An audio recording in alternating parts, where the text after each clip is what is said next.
قرآن مجید کی سورہ توبہ میں سے ایک آیہ کریمہ میں نے تلاوت کی ہے۔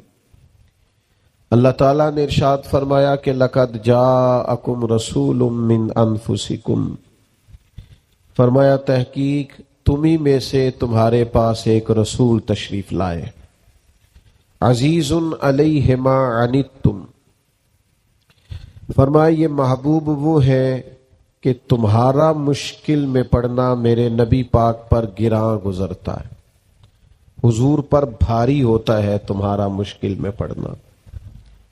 حریص علیکم، وہ تمہاری بہت بھلائی چاہنے والے، بالمؤمنین رؤوف الرحیم، مومنوں پہ رؤوف بھی ہیں اور رحیم بھی ہیں۔